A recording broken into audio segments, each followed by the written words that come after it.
Et ce matin, nous allons enseigner la parole de Dieu.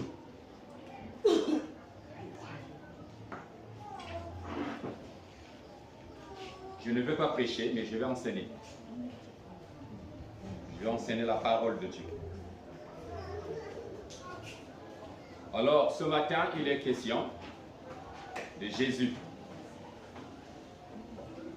Il est question de Jésus-Christ. Il y a de ceux qui disent Jésus. Tout simplement, il y a de ceux qui disent, il y a d'autres qui disent Jésus-Christ. Également, il y a d'autres qui vont un peu plus loin, qui disent Jésus-Christ, c'est le Fils de Dieu.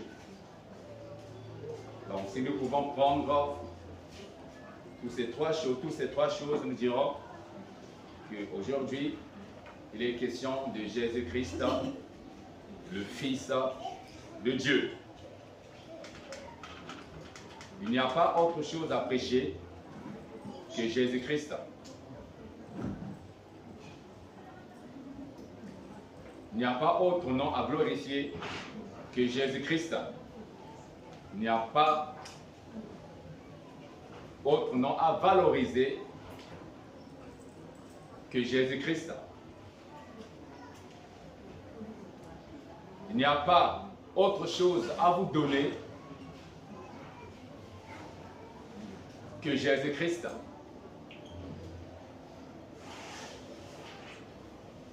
Parce que en Jésus-Christ, il y a tout. Si vous avez Jésus, vous avez la garantie de recevoir tout. Amen. Amen. Si vous recevez Jésus, vous pouvez également recevoir tout de lui. Vous ne pouvez pas chercher la paix en dehors de Jésus. C'est-à-dire, tu dis, Dieu, j'ai besoin de la paix dans mon foyer, dans ma maison, mais sans accepter la personne qui procure la paix, qui donne la paix. Ça n'a pas de sens. Donc il faut aller à la source, il faut aller vers la personne qui donne la paix, pour que tu reçoives la paix tranquillement, et quand tu vas la recevoir, celui qui te donne la paix, celui qui t'a donné la paix, va aussi travailler, faire de la sorte que cette paix te soit préservée, te soit garantie. Tu as besoin de la bénédiction de Dieu. Il faut aller à la source. Il ne faut jamais chercher la bénédiction dans les néants. Il ne faut jamais aspirer à la bénédiction sans Jésus-Christ. Mais il faut plutôt aller vers la personne qui est la bénédiction et qui donne la bénédiction. Il faut l'accepter, il faut la recevoir, et quand tu l'acceptes, quand tu la reçois, en même temps, tu reçois tout, tu reçois la bénédiction. Amen. Il y a un proverbe chinois qui dit, mieux vaut apprendre à quelqu'un de pêcher que de lui donner du poisson. Parce que si tu lui donnes du poisson aujourd'hui, demain, il aura encore dans le besoin. Il va également chercher toutefois le poisson. Mais si tu lui apprends à pêcher, toutefois, quand il est dans le besoin, quand il a faim, qu'est-ce qu'il va faire? Il ira lui-même chercher le poisson ou à la source. Cela veut dire quoi? Cela veut dire que tout simplement, tu as besoin de quelque chose, tu te montres la personne de Jésus-Christ. Je peux déclarer des paroles sur toi, pour une bénédiction quelconque, pour le travail, pour le mariage, pour la guérison. Ce n'est pas mauvais, c'est bien. Mais la meilleure chose, c'est de montrer la personne de qui tu peux tout recevoir. Amen. Et toutefois, quand tu auras dans le besoin, tu vas t'approcher de cette personne. Tu vas l'invoquer. Toutefois, quand tu seras dans le problème, tu vas tout simplement s'approcher de lui et parler avec lui. Et tout ce qu'il te dira, il faut retenir et il faut l'appliquer. Comme ce que Marie avait dit aux disciples pendant la fête des noces de Canaan. Il a dit aux disciples de Jésus, faites tout ce qu'il vous dira. Amen. Après avoir rencontré Jésus, après que tu t'es approché de Jésus, tu dois écouter. Tu dois l'écouter attentivement. Tu dois retenir ce qu'il te dira. Et ce qu'il te dira, c'est la clé de ta prospérité, c'est la clé de ta réussite, c'est la clé de ta bénédiction. Vous savez,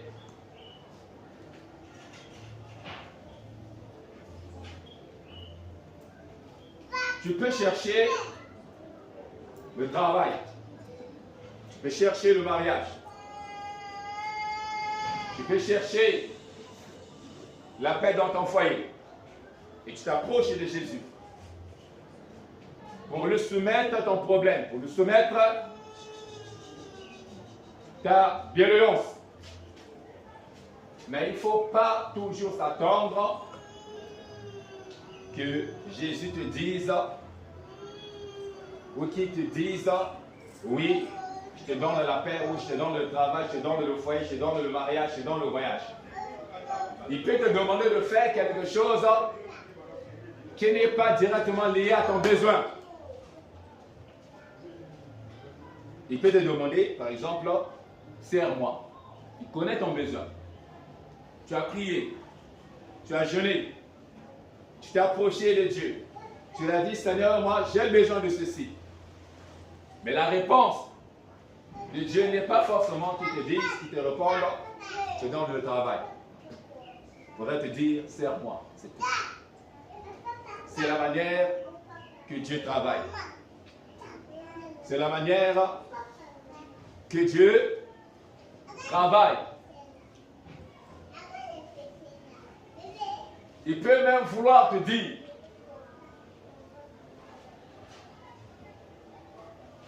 va dans telle église. Et je voudrais que tu sois membre de cette église. C'est tout. Vous savez ce qui est arrivé à Naaman, le Syrien? Il avait besoin de la guérison, le général. Quand il a rencontré le prophète, il n'a même pas rencontré. Le prophète a envoyé seulement un de ses serviteurs. Allez dire à cet homme qu'il aille se plonger dans l'eau de Jourdain, il sera guéri. Lui, il s'attendait qu'on puisse invoquer Dieu, qu'on puisse lui imposer les mains, qu'on puisse toucher les parties malades. Mais il a demandé de faire autre chose que celle dont il attendait. C'est pour dire que les voies de Dieu sont insondables. Et nos pensées ne sont pas les pensées de Dieu. Et nos voies ne sont pas les voies de Dieu. Dieu n'est pas limité. En grandeur, Dieu n'est pas limité. En puissance, Dieu n'est pas limité. Et dans sa façon également d'agir, Dieu n'est pas limité. Dieu n'est pas mathématique. Ce qu'elle a fait avec l'autre, il ne le fera pas forcément avec toi. Voilà pourquoi lorsque vous êtes dans le besoin, ce qu'il faut faire, c'est de vous rapprocher de Dieu et écouter sa voix, ses instructions.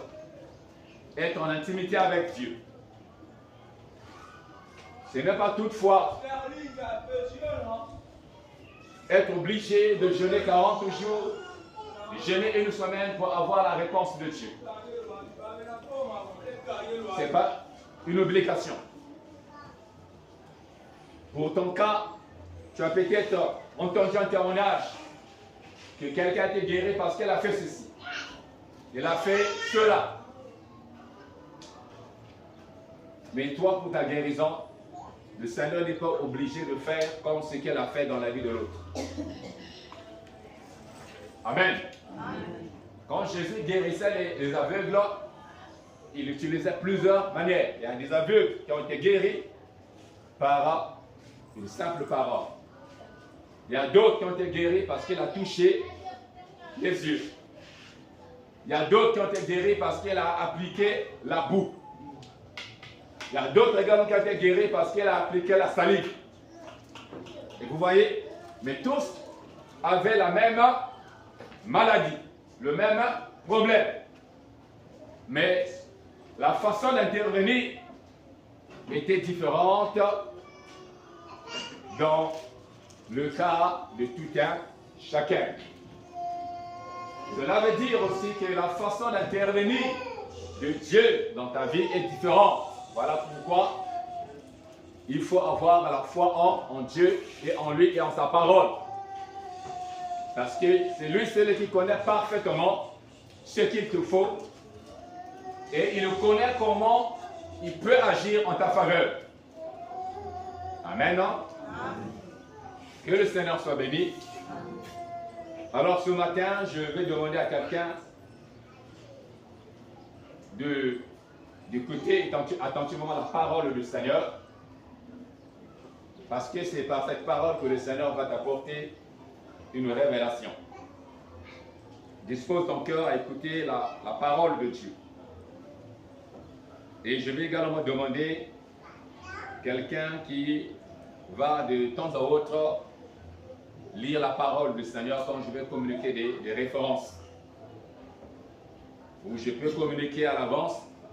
Vous pouvez, par exemple, vous préparer et quand je vais demander de lire, il peut donc lire et nous pouvons tous entendre ce que la parole de Dieu dit, déclare.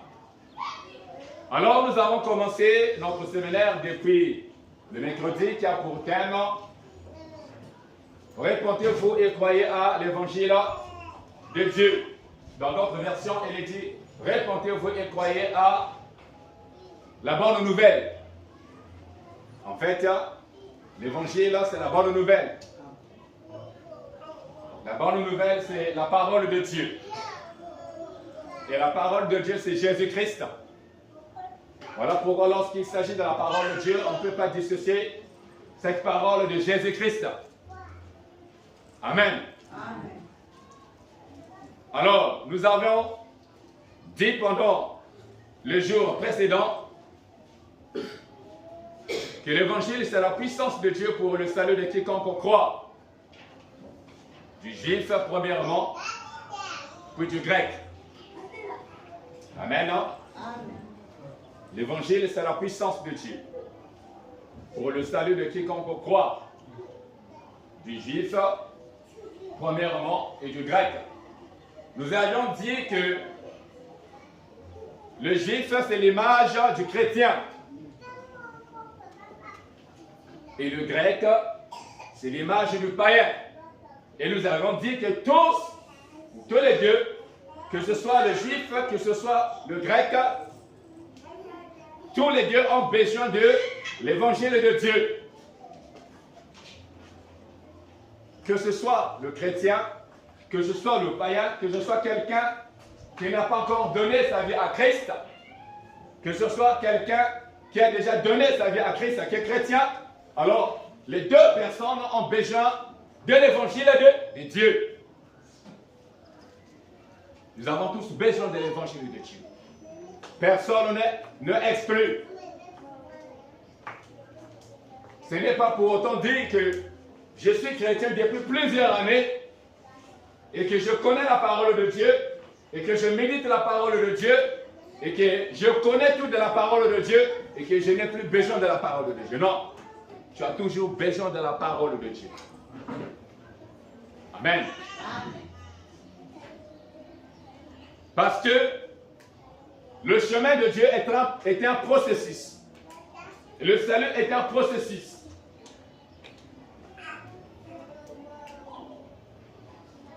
Et à chaque étape de la marche chrétienne, il y a des défis. il y a des épreuves. Il y a aussi des combats. Il y a des épreuves, il y a des défis, il y a des combats. Si Dieu veut t'amener dans les dimensions élevées de sa gloire, tu n'auras plus la même dimension ou les mêmes dimensions de combat que hier.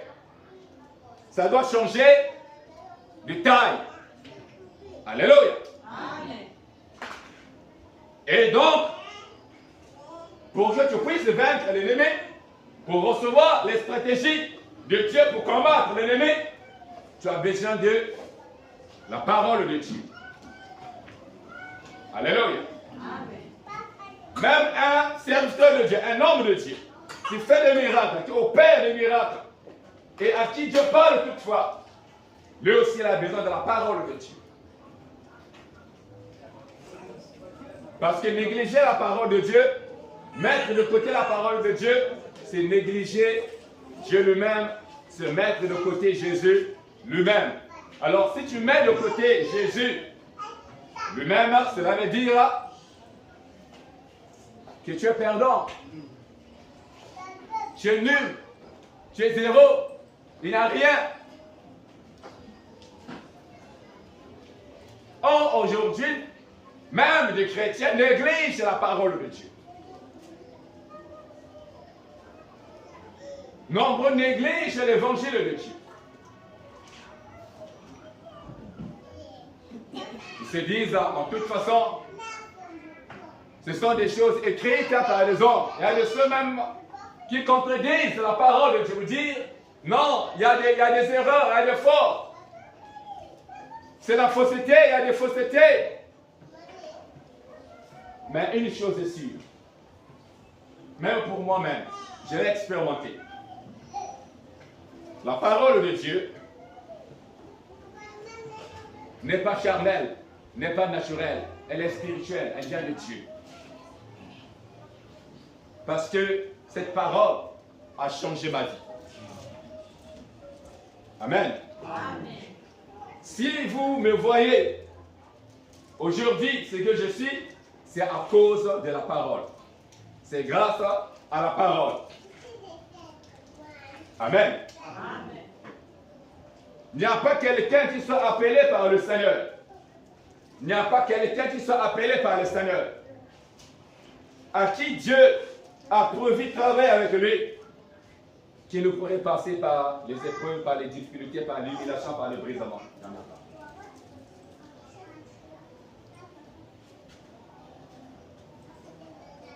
Et donc le secret, la base, c'est la communion avec Dieu au moyen de la parole. Alléluia.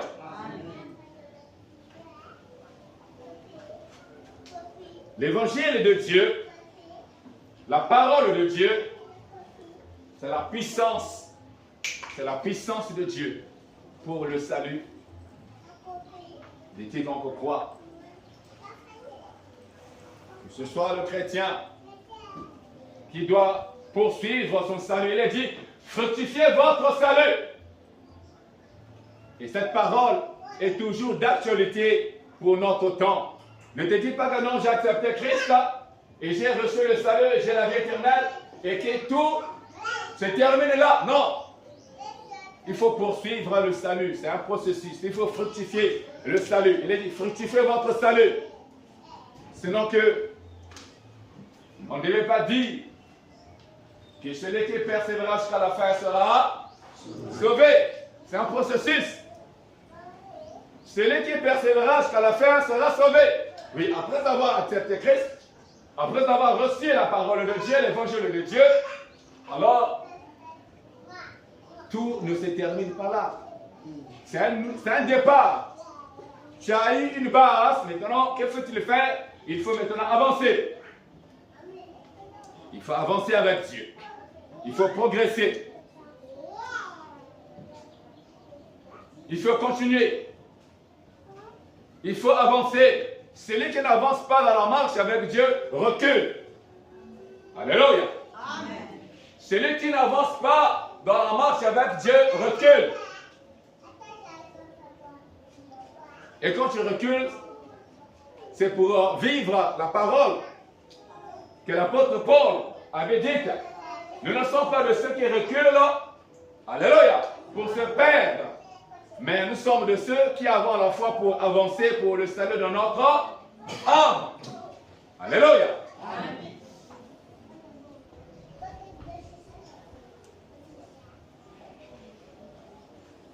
Tu as besoin du miracle. C'est dans la parole de Dieu. Tu as besoin de la bénédiction quelconque. C'est dans la parole de Dieu. La dernière fois, nous avons dit que lorsque le prophète a demandé au général Naaman d'aller se plonger, cette fois dans le Jourdain était l'image de la parole de Dieu. Pour notre guérison, pour notre restauration, pour notre délivrance, pour notre paix, pour notre joie, pour notre salut, on nous demande de plonger notre vie ou de nous plonger continuellement dans le Jourdain de la parole de Dieu. Continuellement et profondément, entièrement. Lorsque Naaman s'est plongé, a plongé dans l'eau, en fait, il était entièrement dans l'eau. Donc notre vie tout entière doit être entièrement dans la parole de Dieu. Il n'y a pas une vie, un domaine de ta vie qui doit être externe, c'est-à-dire hors de la parole. Tous les domaines de ta vie doivent être cadrés sur la parole de Dieu. On ne donne pas à Dieu quelque chose de moitié. On ne donne pas à Dieu un cœur à moitié. On donne à Dieu, à Jésus, le cœur entier. Alléluia. Il faut donner à Christ ta vie tout entière. Si tu donnes ta vie à moitié, c'est-à-dire, bon, ça le Seigneur peut gérer, ça le Seigneur peut me conduire, mais ça moi-même je gère. Sache que le Seigneur ne va pas t'accompagner dans tout ce que tu vas faire. Alléluia. Il ne peut pas accepter qu'il te conduise à qui te contrôle à moitié. Parce que la partie qui n'est pas contrôlée par le Seigneur, cette partie sera contrôlée. Cette vie sera contrôlée par les ténèbres. Alléluia. Alors il est dit que les ténèbres et la lumière ne cohabitent pas ensemble. Où tu es lumière, où tu es ténèbres. Où tu es ténèbres, où tu es lumière. Alléluia.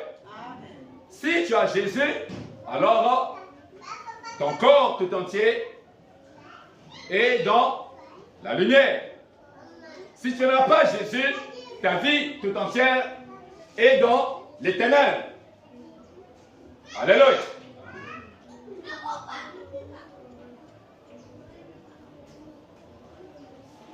Alors, bien-aimés dans le Seigneur,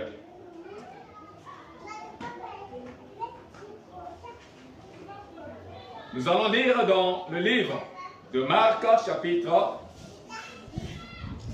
1, le verset 15. C'est le texte de base de notre séminaire. Je vais demander à l'évangéliste Pasquier de nous lire. Est-ce que nous pouvons nous mettre debout pour lire la parole du Seigneur, pour honorer la parole de Dieu, comme il s'agit ce matin de la parole de Dieu, comme de la puissance de Dieu. Dans Marc chapitre 1, le verset 15, nous rendons grâce à Dieu. Il disait, le temps est accompli et le royaume de Dieu est proche. Reportez-vous et croyez à la bonne nouvelle. Amen. Amen. On peut s'asseoir.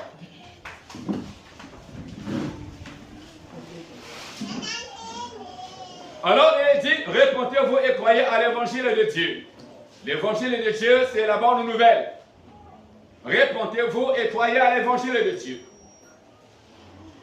Selon ce que nous venons de lire tout à l'heure dans Marc, chapitre 1, le verset 15. Alors, dans ce texte, nous avons 3 mots-clés. Il y a la repentance, et il y a 3 qui impliquent la foi. Donc nous avons la foi et l'évangile. Alléluia. Répentez-vous et croyez à l'évangile de Dieu. Donc nous avons 3 mots-clés. Il y a la repentance, il y a la foi et il y a l'évangile. Le message que Dieu nous adresse ce matin, le message que Dieu a commencé à nous adresser depuis cette semaine, et nous dit, répentez-vous et croyez à l'évangile de Dieu.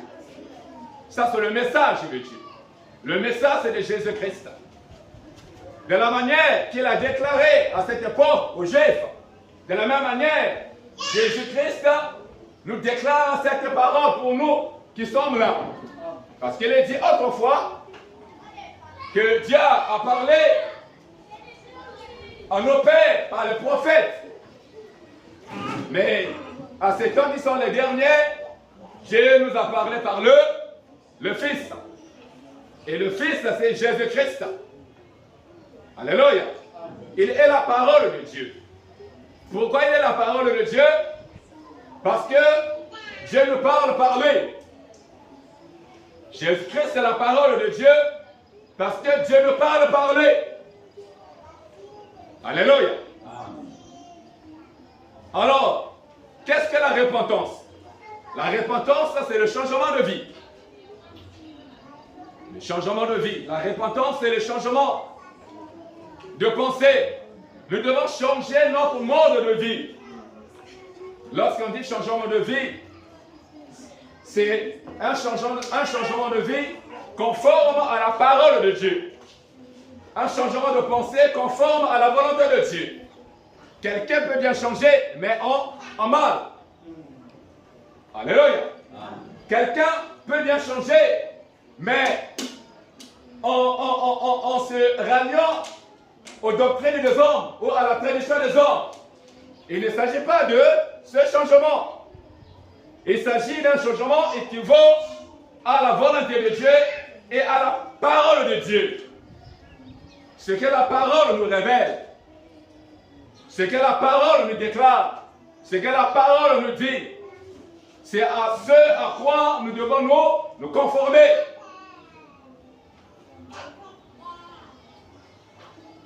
La repentance, c'est le changement d'attitude.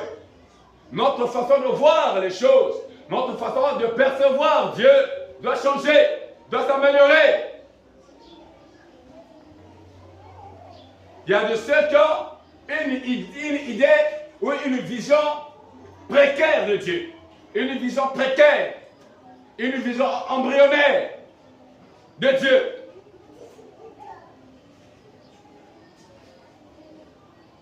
Parce que tout simplement, il juge Dieu par rapport aux choses qu'il vit dans sa vie. Il peut être malade, il peut être humilié, il peut être maltraité, il peut être méprisé dans la famille, et il juge Dieu par rapport à ses fonctions. Et du coup, la vision de cette personne vis-à-vis de Dieu est comment? Est précaire, est déformée.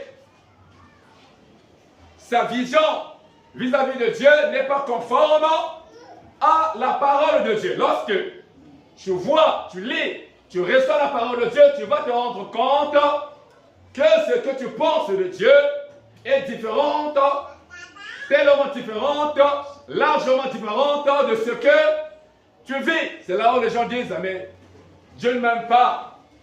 Parce que moi, je suis dans les difficultés et la parole déclare qu'il est le Seigneur, le Sauveur, mais moi je ne vois pas ces choses dans ma vie. Et du coup, la personne se rétracte. Voilà pourquoi nous avons des incrédules, beaucoup d'incrédules dans la société. Parce qu'ils jugent sur les apparences. Alléluia. Et les apparences sont souvent trompeuses.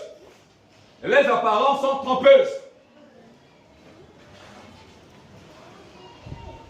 Dieu nous demande de nous repentir. Alors, bien-aimés, changeons notre façon de vivre.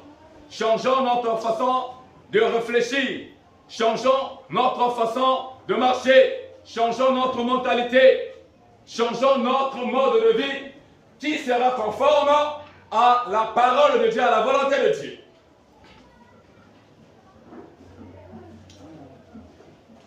Alléluia. Amen. Le changement dont il est question n'est pas lié aux hommes, n'est pas lié à la politique, n'est pas lié à la famille. Mais le changement dont il est question, dont Dieu nous demande, est lié à sa parole. Ce que la parole nous demande, ce que la parole réclame pour nous, c'est à quoi nous devons nous rallier. Nous devons donc changer. Alléluia.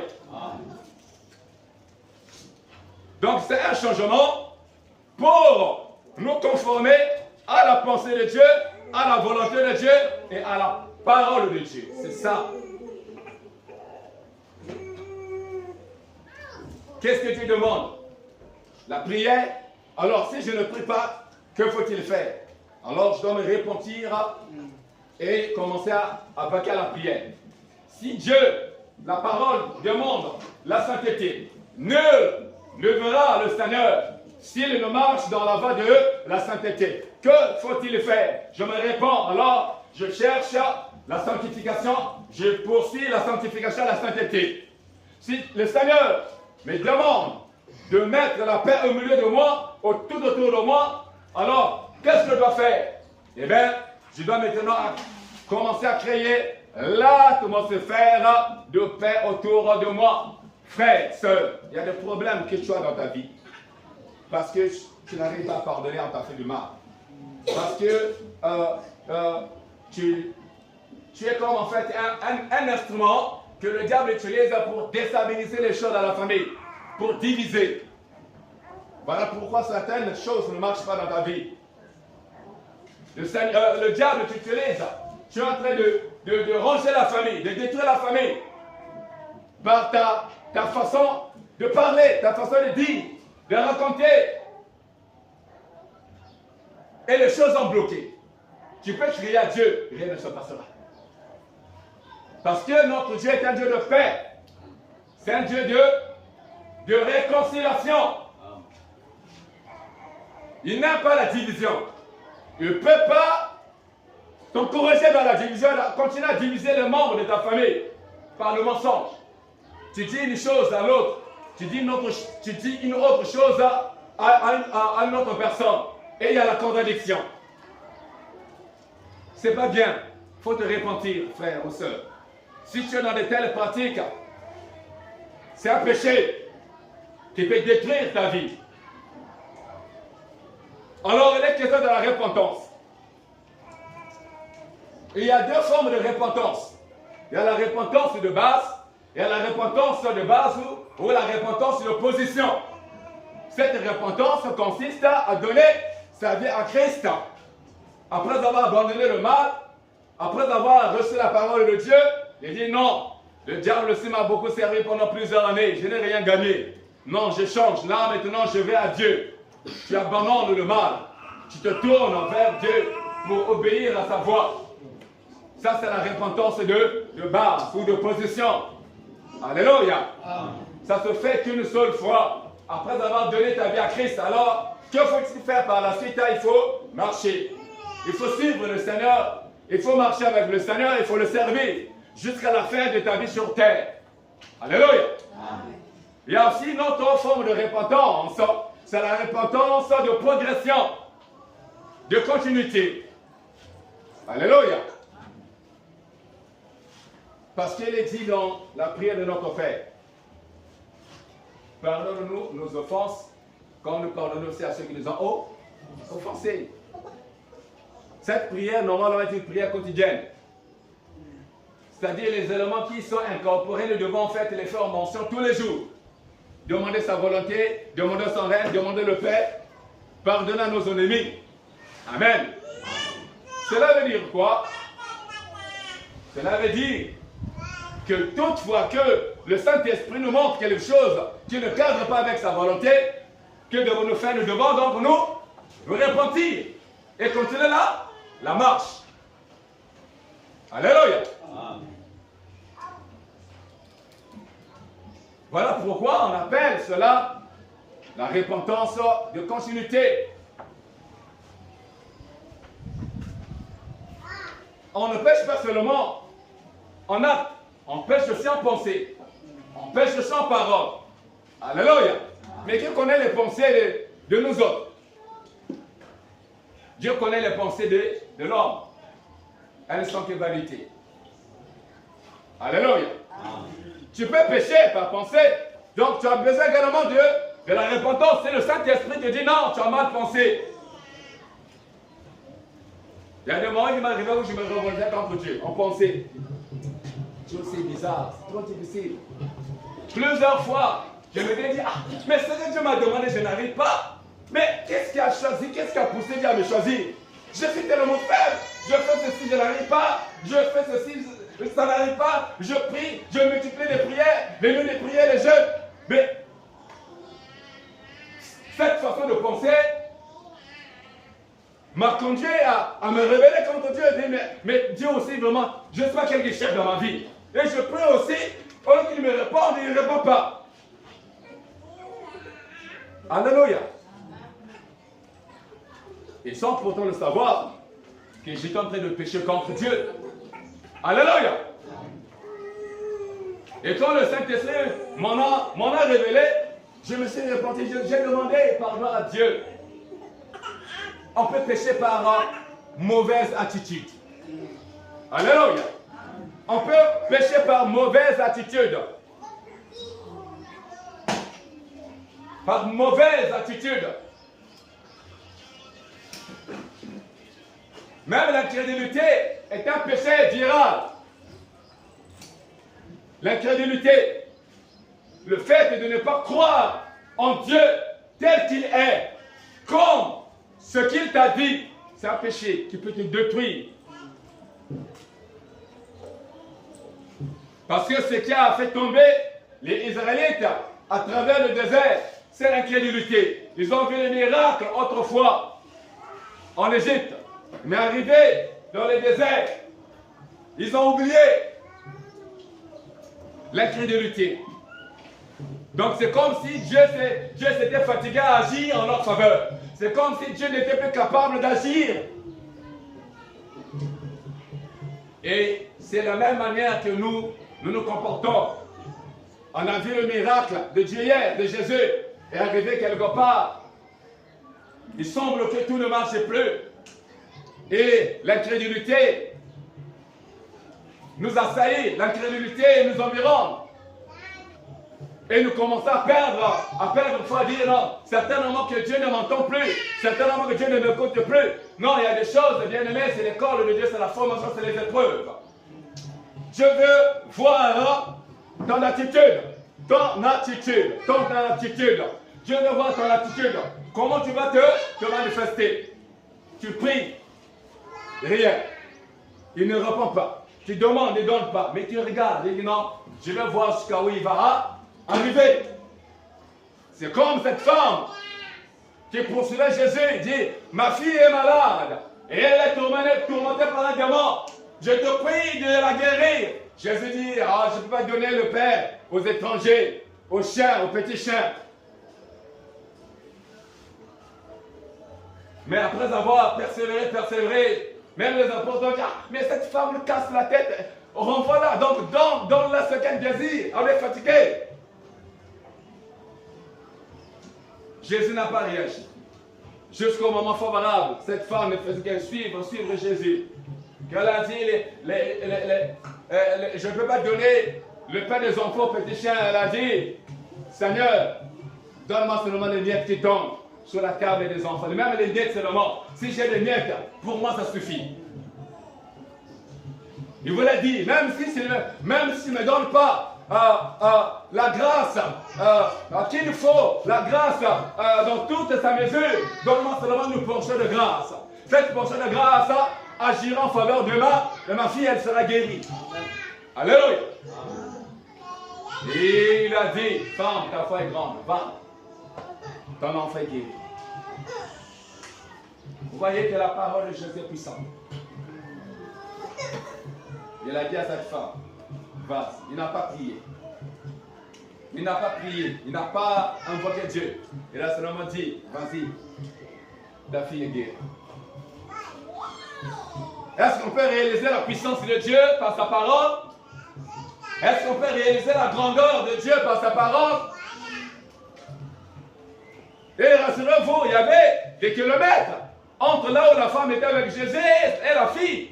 Mais une seule parole de Jésus suffisait pour ramener les choses dans l'ordre. Ça, c'est la puissance de Dieu, la puissance de la parole de Dieu. Une fois, un Romain, dont le serviteur était malade, il a envoyé les responsables juifs négocier avec Jésus pour dire: Maître, il a bâti notre synagogue par ses propres moyens, donc il a besoin de l'aide. Ne refuse pas cette aide. Son serviteur est malade.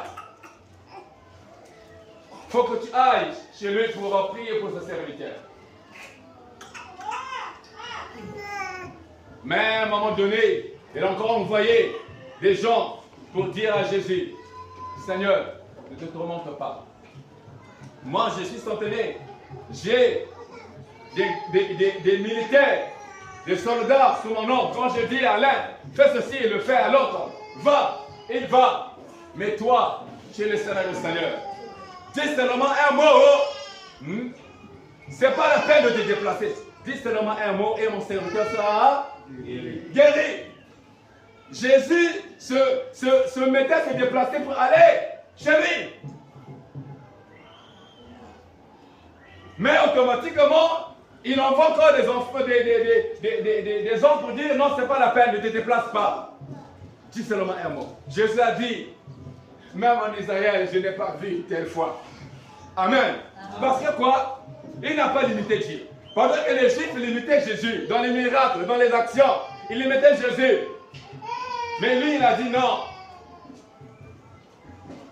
Je ne peux pas limiter ce Dieu-là. Il est capable de tout. Même de là, il se trouve. Il n'a qu'à dire un mot et mon serviteur sera guéri. Donc en fait, il a amené Jésus à faire ce que Jésus n'avait pas prévu. Amen. En fait, la puissance de Dieu s'est élargie par rapport à notre foi. La puissance de Dieu, l'action de Dieu s'est élargie par rapport à notre foi. Alléluia. Amen. Donc, il n'y a pas de limite. Il n'y a pas de limite.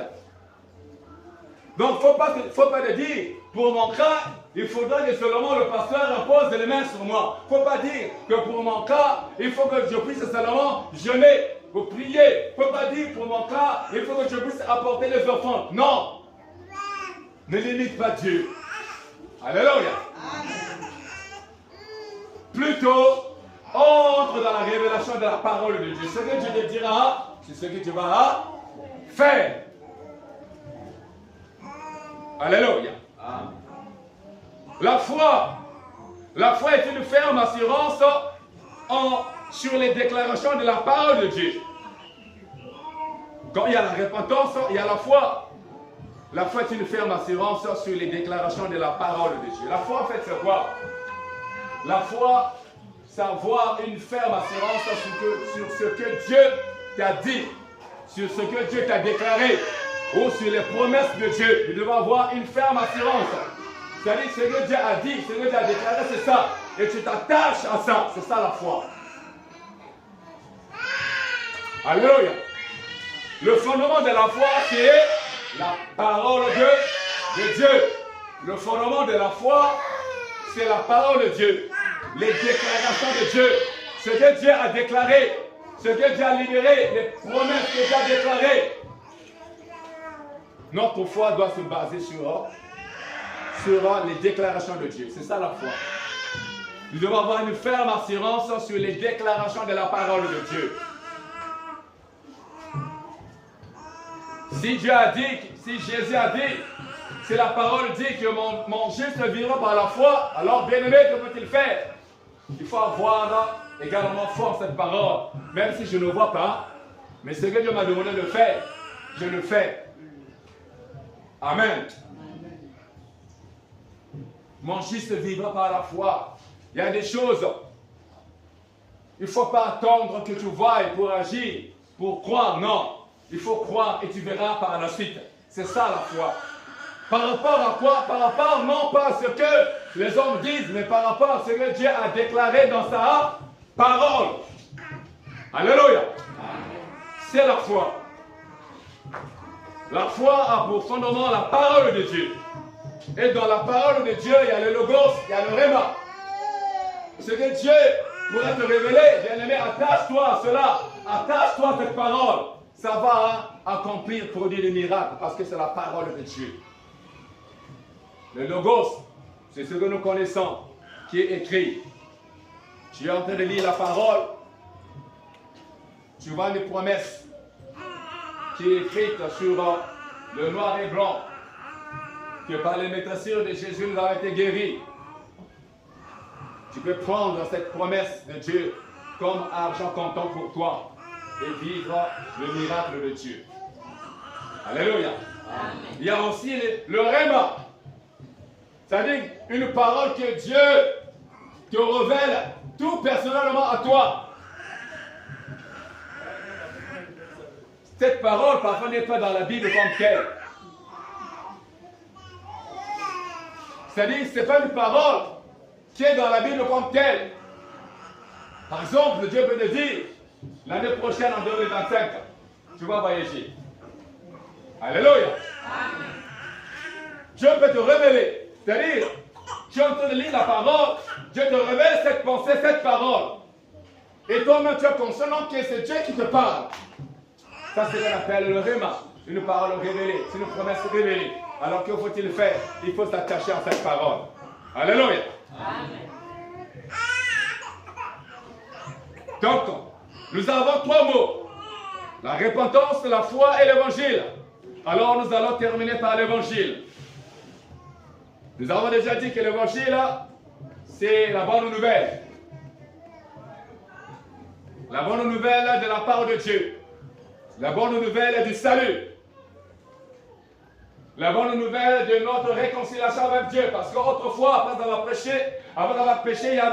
il y avait scission, il y avait séparation entre l'homme et Dieu, Dieu et l'homme. Il n'y a plus de communication. Alors, Dieu a instauré un système de paix entre l'homme et lui. En envoyant Jésus-Christ mourir à la croix.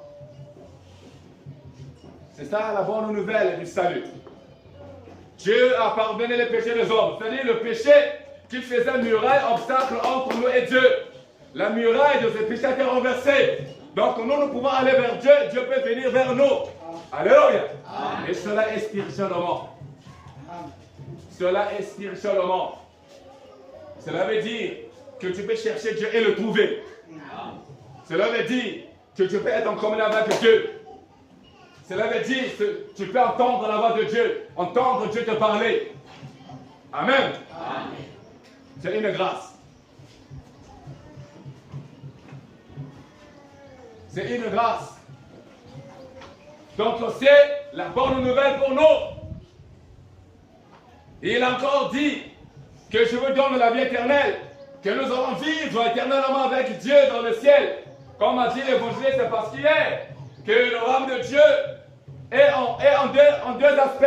L'aspect terrestre, là où, en fait, étant sur terre, le royaume de Dieu, la puissance du royaume de Dieu se manifeste.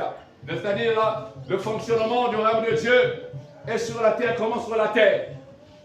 Amen. Amen. Voilà pourquoi Jésus a dit que le royaume de Dieu est au milieu de vous. Amen. Amen. Et il y a aussi l'autre aspect du royaume de Dieu. C'est un monde nouveau que Dieu a préparé, va créer pour nous. Là où il y aura la paix, là où il y aura la tranquillité, il y aura la joie. Et nous allons vivre éternellement avec le Seigneur dans ce monde nouveau. Alléluia. Amen. Est-ce que ce n'est pas glorieux tout ça, mais pourquoi nous refusons la vie éternelle? Les hommes se limitent au manger, au boire, au vêtir. La vision de l'homme est courte. Ça se limite au manger, au boire, au travail. Et c'est tout. Il se passe que non, bon, le lendemain, donc il n'y a pas de vie après la mort, il n'y a rien. Tout ce qu'on prêche là, la Bible, ce sont les histoires. Ce sont les histoires des hommes. Et voilà comment le diable manipule les gens dans les ténèbres. Ils ne peuvent pas voir, contempler la gloire de Dieu à travers l'évangile. Ils sont aveuglés. Et le diable sème dans les cœurs de l'incrédulité pour ne pas croire à l'évangile de Dieu, pour ne pas recevoir la vie éternelle, parce qu'il sait qu'il nous reste un peu de temps.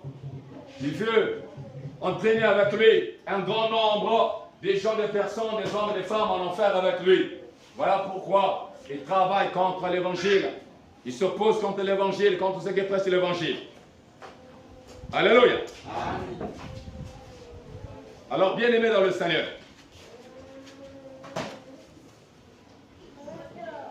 avant de finir, nous allons donc nous pesantir sur la parole de Dieu. Donc l'évangile étant la parole de Dieu. Alléluia. Nous allons voir, pour terminer, la révélation de la parole. Nous allons voir la révélation de la parole pour nous permettre de comprendre en profondeur, en long et large, la parole de Dieu. Comme il est question de la parole. Nous allons encore décortiquer la parole pour comprendre ce que c'est la parole pour notre bien, pour notre salut. Parce qu'il est dit, croyez l'évangile, croyez la parole. Alléluia. C'est ce que Dieu nous demande. Mais pour que cette repentance soit encore accentuée, il faut que nous puissions comprendre ce que c'est la parole. Pour que nous puissions avoir plus également d'ardeur à nous repentir et à avoir la foi. Alléluia. Donc voilà pourquoi nous allons décortiquer la parole. Nous allons finir par là. Nous allons décortiquer le mot parole. Et nous allons voir ensemble, définir ensemble le mot parole pour notre édification, pour comprendre ce que c'est la parole. C'est vrai, c'est la puissance de Dieu, c'est vrai. Mais il y a encore d'autres aspects de la parole de Dieu que nous voulons partager avec vous ce matin avant de finir. Alléluia.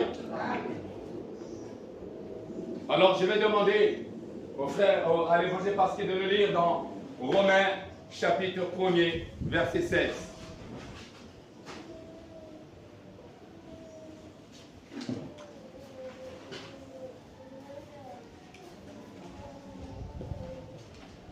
Romains chapitre 1, verset 16. Alléluia. Car je n'ai point honte de l'évangile. C'est une puissance de Dieu pour le salut de quiconque y croit, du juif premièrement, puis du grec. Amen. Amen. Tu vas nous préparer par la suite Matthieu 8 et 16. Quand je vais te demander de lire, tu vas lire. Matthieu 8 et 16. Alors, dans le mot parole, nous avons 6 lettres. Il y a P, il y a A, il y a R, il y a O, il y a L et il y a E. Amen. Donc c'est dans ce mot parole, il y a la révélation de la parole de Dieu. C'est-à-dire des vérités bibliques qui sont liées à ce mot que nous devons comprendre, saisir pour notre édification. Et pour que nous puissions avoir plus de foi pour comprendre plus de foi sur la parole de Dieu. Et la première lettre, qui est la lettre P, on l'a défini, que la parole c'est quoi? C'est la puissance de Dieu pour le salut. Alléluia. On peut dire la parole de Dieu, c'est la puissance de Dieu pour la guérison, pour le changement, pour la transformation, pour la délivrance.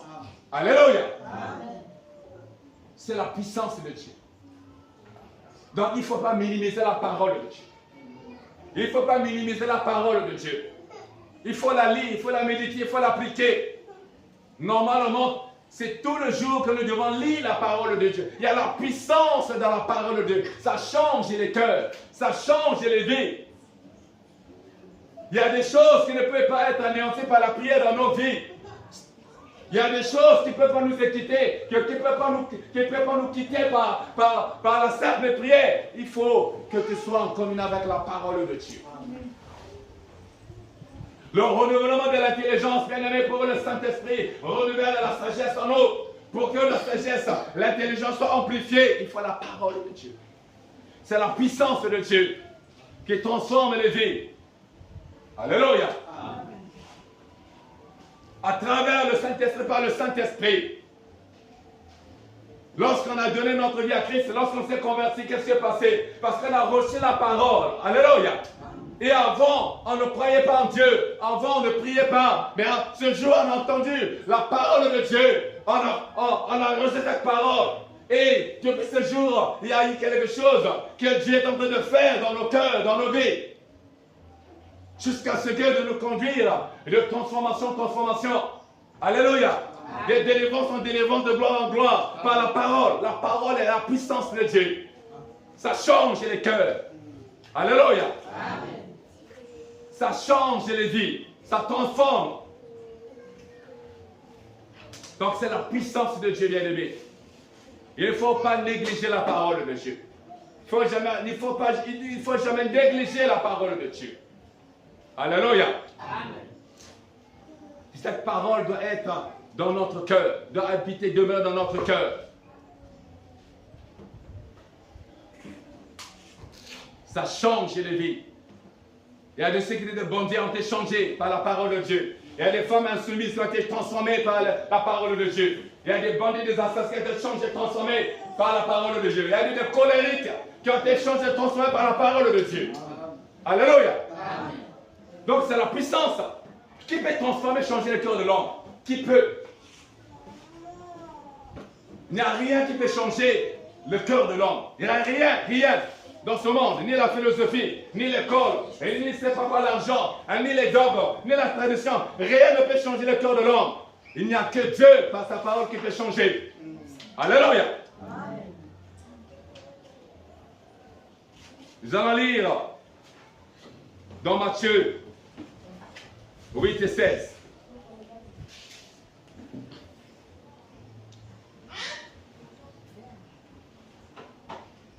Dans Matthieu chapitre 8, verset 16. Le soir, en amenant auprès de Jésus plusieurs démoniaques, il chassa les esprits par sa parole et il guérit tous les malades. Amen. Et il chassa les esprits par sa parole. Alléluia. Donc, bien aimé, voyons encore que c'est la puissance de Dieu. Alléluia. Et ici, nous avons la lettre A. Donc, la lettre A de la parole signifie, c'est l'action de Dieu pour la guérison. Amen. La parole de Dieu, c'est l'action de Dieu pour la guérison. Et il est dit dans le livre de Psaume 107, verset 20-21. Et il envoyait sa parole, et sa parole faisait quoi? Les guérissait. Donc, pour dire que la parole de Dieu, c'est l'action. Donc, Dieu entre en action pour guérir les hommes par sa parole. Alléluia. La parole de Dieu, c'est l'action de Dieu. Les malades étaient venus à Jésus et il les guérissait par sa parole. Par sa parole. Non pas par la prière, mais par sa parole. C'est l'action de Dieu pour la guérison. Tu as besoin de la guérison dans ta vie. Libère ton cœur à l'action de Dieu ce matin.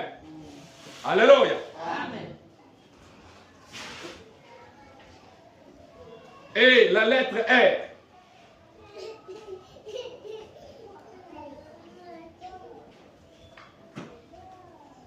Le frère, le évangile Pascal va nous préparer Hébreux 1:3. Amen. Je vais nous préparer Hébreux 1:3. Donc dans la lettre R plutôt, il y a quoi? La parole de Dieu, c'est la révélation. Alléluia. Il y a la révélation de la personne de Dieu dans la parole de Dieu.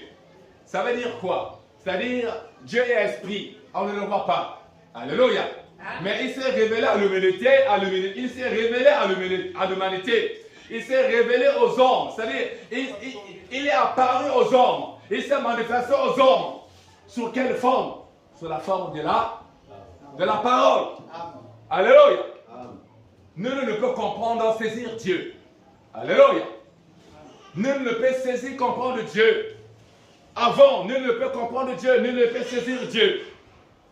Mais il a plu à Dieu pour que les hommes comprennent, pour que les hommes saisissent. Et à quoi il s'est révélé? Sous forme de sa parole. Sous forme de la parole. Alléluia. Et Jean 1 peut dire, au commencement était la parole. Et la parole était avec Dieu, la parole était Dieu.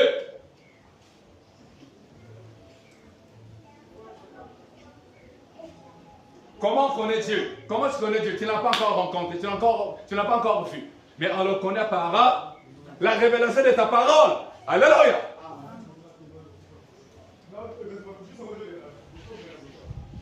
L'évangile, tu peux lire à Hébreux 1, 3.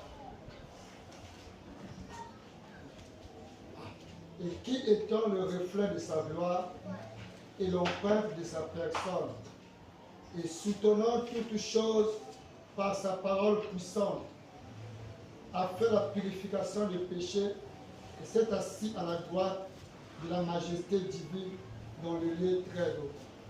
Amen. Amen. Tu peux lire Colossiens 15.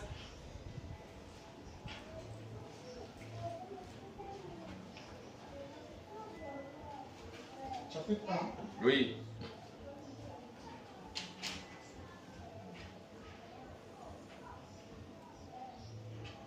Il est l'image du Dieu invisible, le premier-né de toute la création. Amen. Amen. Jésus-Christ est l'image de Dieu qu'on ne voit pas. Alors Jésus est la parole de Dieu. Donc Dieu s'est révélé aux hommes par sa parole pour que nous puissions comprendre, saisir qui est Dieu, la personne de Dieu. C'est-à-dire, qu'est-ce qu'une révélation? Qu'est-ce que la révélation? La révélation, c'est en fait c'est quelque chose qui était totalement caché ou à moitié caché. Une vérité qui était cachée ou à moitié cachée. Avant, on ne connaissait pas Dieu. Dans toute sa globalité, dans toute sa totalité. Mais aujourd'hui, Dieu s'est révélé aux hommes afin que nous, les hommes puissent le connaître réellement. Mais il s'est révélé donc par sa parole, par la parole de Dieu, qui est Jésus-Christ. Jésus-Christ est l'image et la révélation de Dieu. L'image du Dieu invisible. Or, Jésus-Christ est la parole de Dieu. Aujourd'hui, nous avons compris, nous avons saisi la personne de Dieu à travers Jésus qui est la parole de Dieu. Amen. Amen. Alors, la parole de Dieu, nous sommes dans la lettre O. La parole de Dieu, c'est le oui de Dieu. Amen. C'est le oui de Dieu. Dans Corinthiens 2, 1, 20, il est dit que la parole que nous avons prêchée n'a pas été au même moment non et oui. Mais la parole que nous avons prêchée, c'est le oui de Dieu. Et toutes les promesses de Dieu sont oui et amen. Donc la parole de Dieu, c'est le oui. Donc si tu trouves quelque chose dans la parole de Dieu, cela veut dire que Dieu est d'accord avec ça ou sur ça. Amen. Amen. C'est le oui de Dieu. Si tu trouves une promesse dans la Bible, c'est le oui de Dieu. Toutes les promesses de Dieu qui sont dans la Bible sont oui et amen. Donc si tu vois, tu as besoin de quelque chose, c'est la promesse de Dieu qui est dans la Bible. Cela veut dire que c'est oui et amen. Alléluia. Amen. Et pour terminer, avant la dernière lettre, la lettre L, la parole, c'est la lumière des hommes, la lumière du monde. Jean 8 et 12. Alléluia. Il a dit, je suis la lumière du monde. Ce n'est pas le monde terrestre et géographique, mais il s'agit des hommes. Alléluia. C'est-à-dire, Jésus-Christ, c'est la lumière. La parole de Dieu est la lumière. C'est clair. C'est clair pour que nous puissions comprendre les choses spirituelles. Pour que nous puissions savoir marcher dans le monde spirituel, c'est-à-dire dans le règne de Dieu, dans le royaume de Dieu. C'est clair, les hommes, dans leur marche, dans leur façon de se comporter, c'est clair. Celui qui est envoyé par les ténèbres, bien-aimé, là il met le pied, il ne sait pas. Quand il y a les ténèbres, tu marches, tu vas tomber dans le trou. Alléluia. Il y a des tessons, il y a beaucoup de choses, tu vas marcher sur les scorpions, sur les serpents, parce que là tu mets le pied, tu ne vois pas. Il y a beaucoup de dangers dans le monde spirituel. Le diable met beaucoup de choses pour nous attraper, mais pour que nous puissions voir les ruses du diable, voir les pièges de l'ennemi, que faut-il faire? Alors, bien aimé, que faut-il faire? Il faut avoir la lumière. Amen. Alléluia. Amen. Et la lumière des hommes, cette lumière, c'est la parole de Dieu. Enfin, pour finir, la lettre E, la parole de Dieu, c'est l'épée de l'esprit. Amen.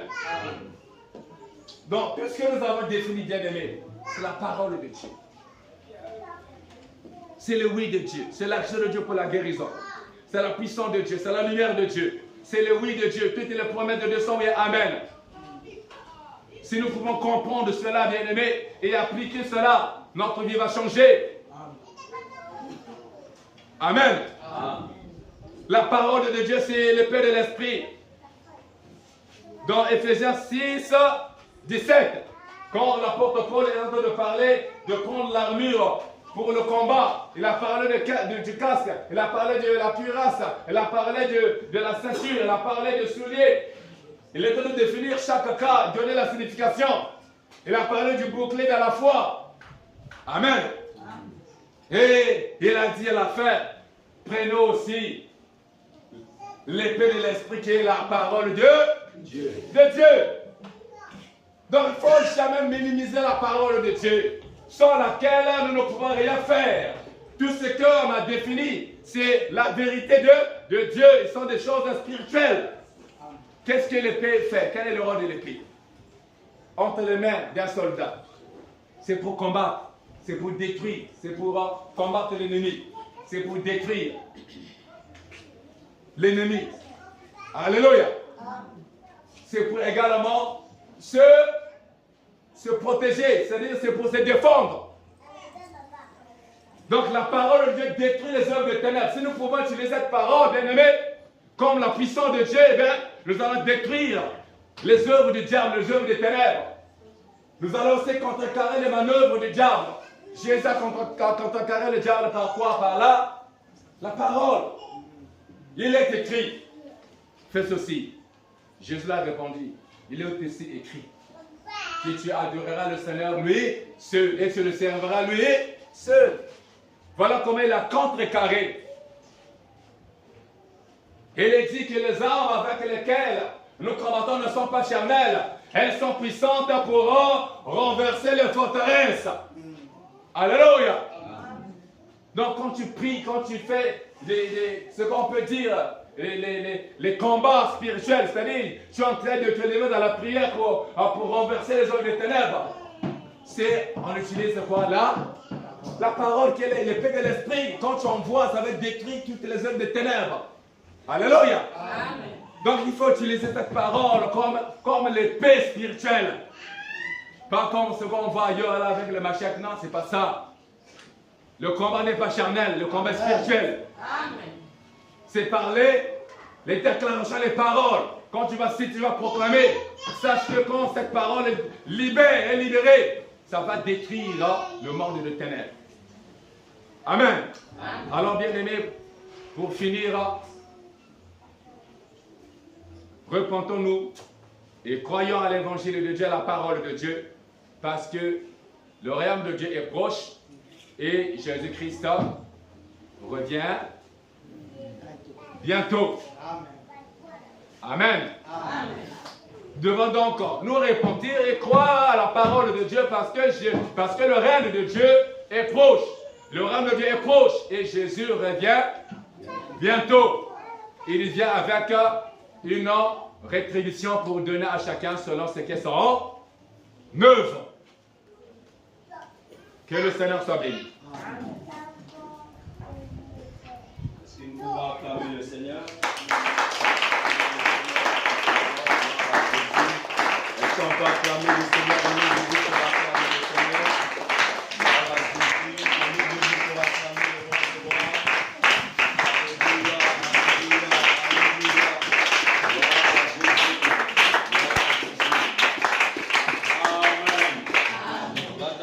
Pour quelques minutes. Amen.